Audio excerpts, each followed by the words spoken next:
This story is from a subscriber who shared it because she could no longer keep it inside. She was too embarrassed to tell it to someone she knew. My name is Anna. I'm 24 years old, and I recently finished college at last. I studied very diligently, so my personal life never really worked out. Either I didn't have enough time because I was also working part-time, or I encountered the wrong people. After graduating from college, I almost got married. There was a guy I liked at first. He was very sweet. He proposed to me, but I asked for time, and we agreed to live together without getting officially married.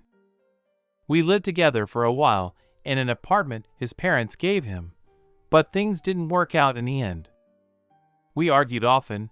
He constantly insulted me, and I left with my head held high. At that moment, one of my friends found herself in a similar situation, and together we rented an apartment. After a month, she found a new boyfriend and without much thought, took me aside and said, "Anna, you understand, me and Dave are together, and you're the third wheel." Her words left me dumbfounded. I was kicked out onto the street like a dog. But I swallowed my indignation and told my friend, "All right, I understand you." 2 days later, I moved out, and I deleted her number as soon as I walked out the door. I had nowhere to go. I had to resort to extreme measures, so I called my sister and asked if I could stay with her for a couple of days. They had their own house and plenty of space. Although I didn't want to go to Emily because she had a very difficult character.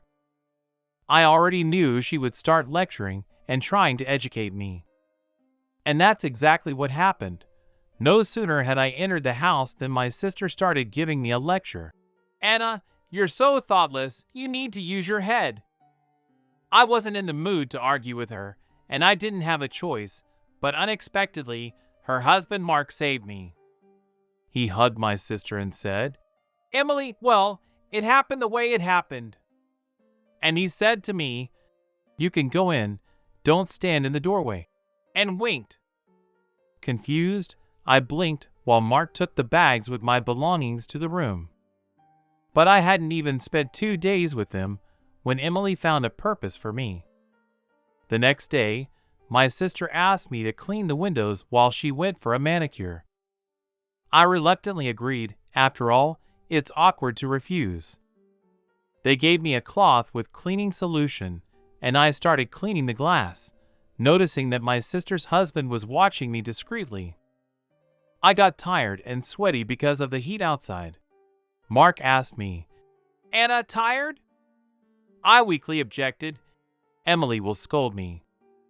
Mark smiled, hugged me around the waist from behind, and whispered in my ear, "She won't."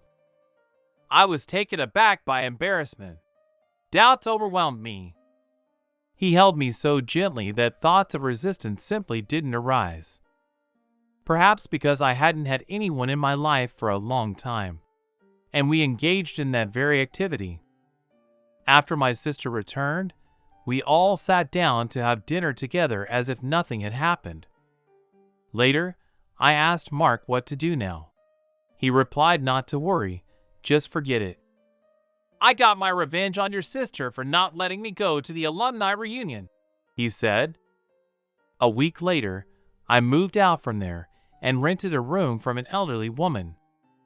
After everything that happened, I became greatly disillusioned with people. Friends betray, a sister exploits, and my sister's husband used me so easily to exact revenge for a minor offense. It disgusts me just to think about it.